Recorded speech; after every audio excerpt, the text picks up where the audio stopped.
Am I live? All right. Peace, peace, everybody. All right. Peace. It's your good sis, Morgan Renee Myers, tuning in with you all for another story time with More My. Today I am in a book that has lost its cover, but it's entitled Men, Women, and Relationships by Dr. John Gray. I'm just trying to, in an effort to condense this bookcase reading. And I'm very interested in the topic of relationships between men and women. And me and my homegirls that are single, we be always talking about something about either lessons we've learned or what have you on our journey of desiring partnership.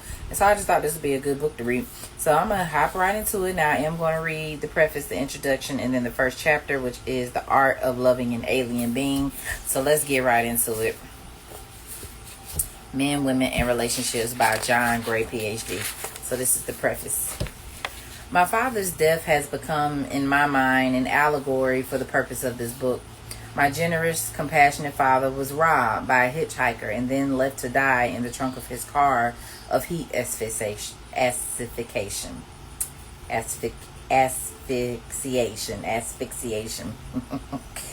He tried for several hours to get out. During that time, his car was reported twice to the police by nearby residents who had noticed the abandoned car. The police responded to both calls, but didn't find the car because the directions to its locations were not clear. After the third call, they were able to find the car, but it was too late. In some ways, my father's death was symbolic, not only of his life, but of others' lives as well. He always gave help to other people, but did not know how to really share himself or let anyone into his heart. Like him, so many people are dying of broken hearts, alone and abandoned. They are not being rescued because the directions are not clear. We do not know how to find them or help them. This book can help by dispelling the confusion in relationships and replacing it with clarity and hope. There is still, however, another important part to this story.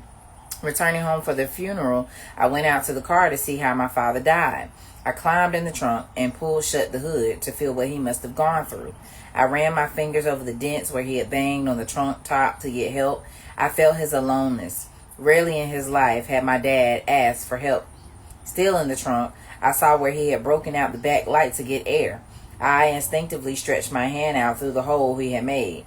One of my brothers, who had been standing outside the car, said, See if you can reach the button to pop the hood." I reached my hand out a little farther and opened the trunk. If my dad had thought to open the trunk with his hand, he would have lived. I, too, being in the trunk and trying to get out, did not think to open the lid from the outside. It took my brother, who was already on the outside, to point the way. Wow, that's deep. My father's death has inspired me in my life in a profound way. It has prompted me to see my responsibility to help those who may be locked within their hearts by pointing to the button by which they can free themselves. Men, Women, and Relationships is dedicated to all who are imprisoned within their own hearts. I hope that in reading this book you would discover some of those buttons that go unnoticed when you are locked up within yourself. May you be successful in opening your heart to love and compassion. I hope that by your example you will inspire others to come out of their own trunks and share their love.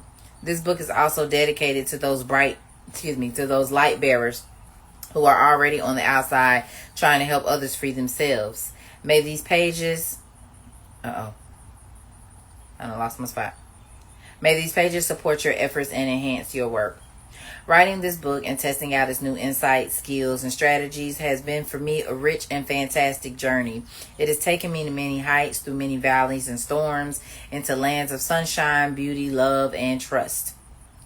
I thank Bonnie, my wife, for sharing this journey with me and for her continued love and support. In developing the material of this book, she has been my greatest teacher. Many of the concepts I have written about, I learned directly from listening to her. Her love, vulnerability, and honesty has helped me to respect femininity and has inspired me to be a better and more loving man. Through her love, I have learned to trust, accept, and appreciate my own masculinity. Most important, I have learned the transforming power of love. My gratitude goes also to my daughter Lauren for teaching me to love in ways I could have never dreamed. I thank my stepdaughters Shannon and Julie for their acceptance of me and for their love. I thank my younger brother Jimmy His unconditional love has supported me throughout my journeys, and his unfortunate suicide has taught me to value life. His suffering has taught me compassion, while his endless love fills my heart and motivates me to be of service to others less fortunate than I.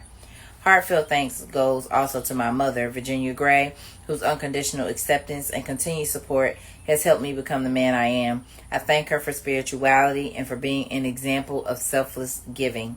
I cannot imagine having a better mom. I also want to acknowledge Lucille for her continued devotion to my success and for always believing in me.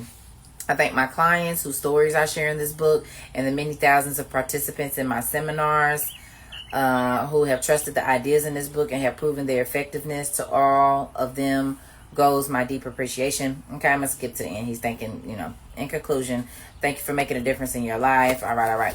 So that's the intro, or that's the preface now. There's an intro, and this book is kind of coming apart. All right, here's the introduction to Men, Women, and Relationships by Dr. John Gray. A great relationship requires work, but it also requires vacation. It shouldn't be all work. Both things are equally important. Women intuitively understand that to have a good relationship, you have to work at it. Men, on the other hand, are born with the knowledge that at your job, that's where you work. You go to work, do your job, and when you come home, that's your vacation time. And we're experts at it. For thousands of years, a man went on his hunt, patiently waited, and then with a burst of energy ran after the animal he was pursuing. The qualities that made a man a good hunter, waiting, watching, conserving energy, now look like hanging out and laziness. She doesn't understand that this is his way of relaxing from the day. When a woman sees her man sitting in front of the TV, remote control in hand, she takes it personally and mistakenly assumes that he really doesn't care about the relationship. Truly, we need a new job description for relationships. And I use the term job description particularly for men because a man is conditioned to learn a job. Historically, the way a man supported his family and showed love to the woman in his life was to go away and bring something back. Today, that doesn't work as well because in many cases, she's out hunting too. And when you get back, there's more work to do. Relationship work. And at one time, it might have been enough for men to support their women by supplying their physical needs, but this is no longer true. Women now know that they are capable of providing for themselves in the material sense. They need their men to support them emotionally. That's the whole secret. Now, men want to be supportive and loving, but it's a process of adjustment. We are learning the art of communication that goes beyond the transfer of information to the expression of love. Generally, when a woman says we need to talk, a man feels, oh, not talking, not that. It's the same reaction we had the first time we went on the hunt. Oh no, I have to kill that animal. I have to do it. What if it gets me? So there was fear, apprehension, not knowing what to do, but we learned, and we still can learn what's required in a relationship. What's required for the new job description. The problem in relationships today is not money, although sometimes we think it is. It's communication. And that'd be my biggest thing with Negroes. Communicate. Communicate. Golly. Today's relationships are about nurturing each other's emotional needs, and a woman's emotional needs today are different than they were 50 years ago. A man's emotional needs are different today too. We are a different generation of people. The world is a different place now, and expectations have totally changed. To get to a man, real love is when you don't try to change anybody. When he meets the right person, often after lots of interviews, he will let his heart come out and love this woman just as she is. A man wants the same in return, but most women don't know that. Yeah, we do. A lot of us do be trying to change or hope that he'll change later down the line. And I do notice that a lot of men will take a woman just as they are. Just think about it. Think of some of the people you've seen impregnated. And you be like, oh my God, if she could get a man or if she could get a baby. Men sometimes just don't care. They do anything moving. And then sometimes it's just, I'm just going to accept her as is. But we, with the women, we got the stipulations and he got to look this way and this and this and that. I've noticed that a lot of men truly will just kind of accept you as you are. And maybe that's something they need to work on. Maybe that's not the best thing to be doing. Let me read that again. To a man, real love is when you don't try to change anybody. When he meets the right person, often after a lot of interviews, he will let his heart come out and love this woman just as she is. A man wants the same in return, but most women don't know that. When a woman is shopping for her partner, she looks for a man who makes her feel good, who she cares for and loves. But somewhere there's a feeling welling up inside. He's got potential. I see it. What I could do with him. Love will overcome. I'll just love him. I'll just give to him and he will change. Unfortunately, men, there's nothing you can do to change that about women. That's the way they are. But women can learn to work with that just as men can learn to accept that in women. A woman is going to want to change us. In this book and in my book, Men Are From Mars, Women Are From Venus, I talk about this trait in fun, friendly terms, and most importantly, in a positive way. There's nothing bad about men or women if we approach relationships positively and with a commitment to do our best to understand each other and to make things work. Ultimately, the objective I have in helping couples is for them to learn to respect each other's differences and become a little closer to each other as a result. There's a fun way to look at our relationships.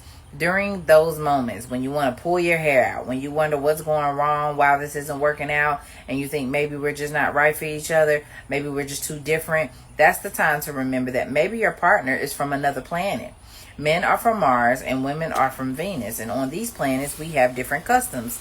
If you learn to honor and respect customs of different planets, then things can go smoothly. But if you don't honor and respect the customs, you step on each other's toes. I have found that the secret to success in helping couples is to look for the easiest things to change rather than the difficult things. I recall asking a couple to talk about their problems. Like a good Venusian, the woman remembered every detail of their problems. They don't forget. The man, on the other hand, appeared to shrink down in his chair because Martians are known for solving problems. What makes a man feel good on Mars is feeling competent and having other people recognize his ability. That is why men, as a rule, won't stop and ask for directions. Look how competent I am. I can get us there. The last thing a Martian wants to hear from his partner is that he's lost. Remember, for thousands of years, men were hunters and guides and moved the tribe around. They had to know where to go. Getting lost was not an option. So men had a very precise meaning around competence, and women, if you want to recharge his batteries when he's feeling low, just give him some appreciation. Don't remind him that his batteries are low or that he's been driving around the block for 15 minutes. I promise you, he knows. There are some little things that a Venusian can change about a Martian, but there is one big thing that women need to recognize because men won't ever change this trait. When a man has spent the whole day solving this problem and that problem and is feeling stressed, he will come home and, like the healthy man that he is, he will go into his cave. All Martians have a cave, and on it there's a sign written in Martian. I'll give you the translation. Do not enter, fierce dragon inside. Every man knows that sign, but women don't. And a man doesn't understand that he has to explain this aspect of himself gently to women. There's another sign on the cave, and it says, be back soon. It's very important to know that he will come out and that he's not wasting time in there when he could be doing something meaningful to a Venusian, like talking. For a Venusian, the way to feel better is to talk. So many women today are putting on Martian suits, working, and not getting their emotional needs met during the day. Now, more than any time in history, women need to talk in order to find balance and wholeness. The difficulty you and your partner face is that if you talk to him about your problems, his inherent nature is to give you solutions. At that moment, getting solutions is not going to make a woman feel better. What she is looking for is empathy, someone to hear her. When he comes out of his cave, you may be furious inside for having to wait so long to be with him.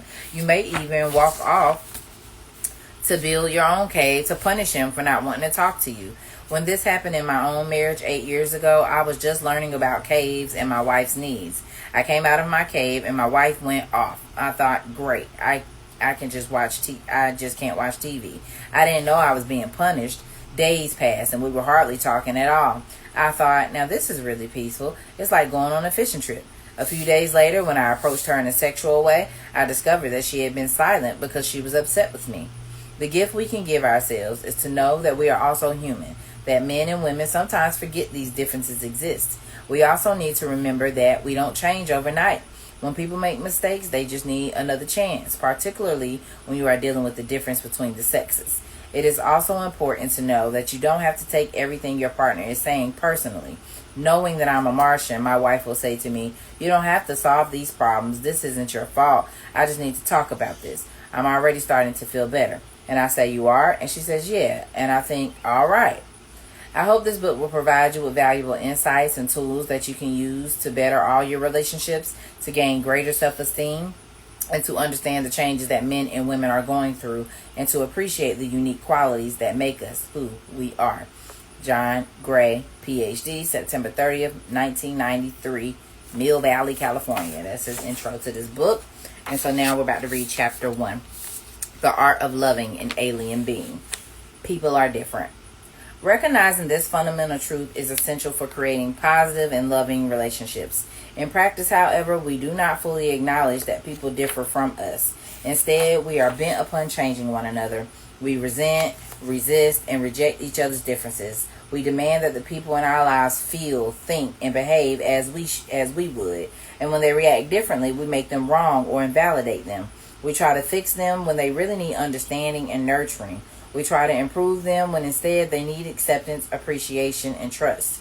We complain that if only they would change, we could love them. If only they would agree, we could love them. If only they would feel the way we do, we could love them. If only they would do what we ask, we could love them. What then is love?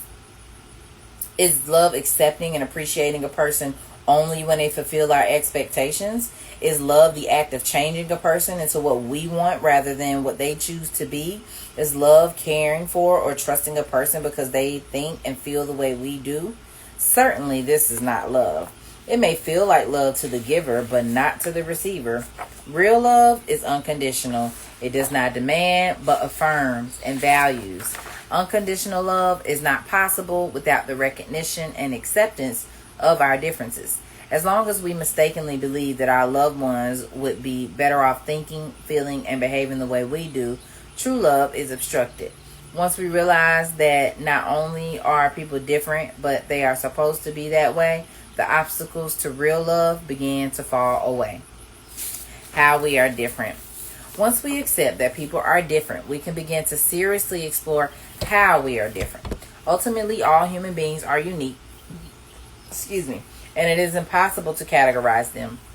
But by creating a greater awareness of our possible differences, these systems are immensely helpful. The study of morphology divides people into 3 body types that are associated with 3 major psychological differences: action-oriented, feeling-oriented, and mind-oriented. Hippocrates, Adikes, Kretschmer, I know I'm not about to say some of these names right.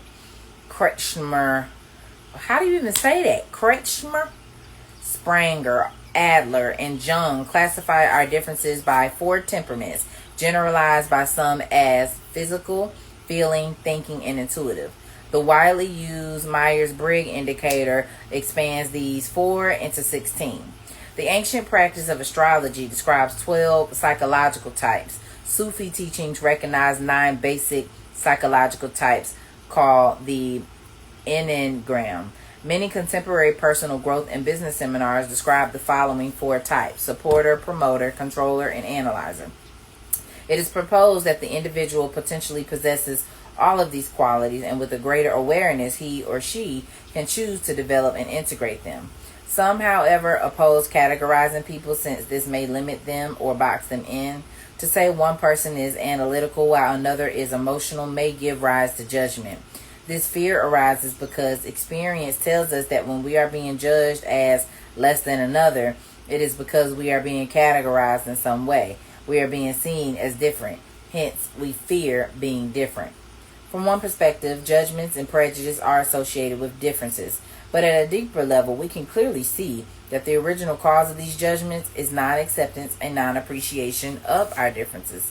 For example, a person might be judged as too emotional by an analytical person with the mistaken expectation that all people should be like him.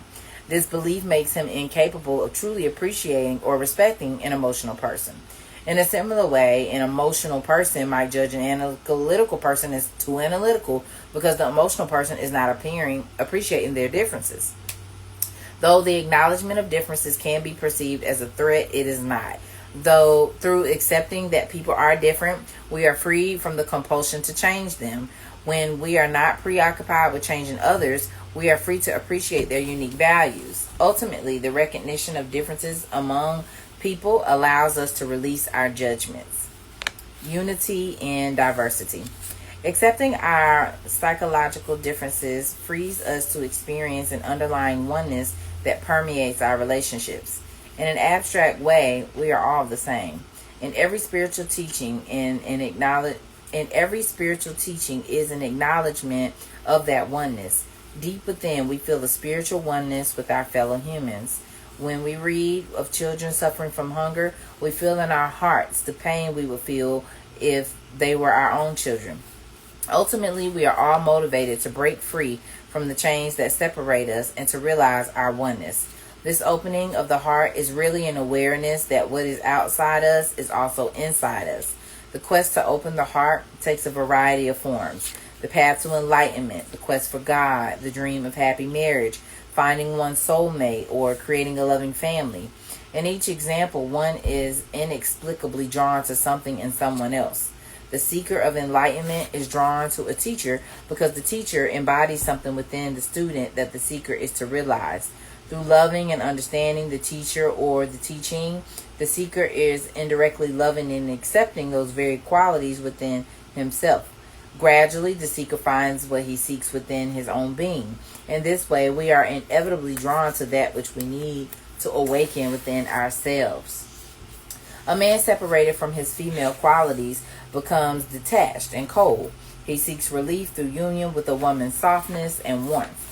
Their intimate differences create an attraction or chemistry. As he blends his male energies with her female energies, he momentarily experiences the bliss of his own wholeness. Through touching the softness of her femininity with love, he becomes soft and gentle, yet maintains his masculine strength and drive. We may seek to find yet a deeper union with our soulmate, a special person with whom to share our lives, as if ordained by the heavens. We are drawn to this person not because they are similar to us, but because they are different.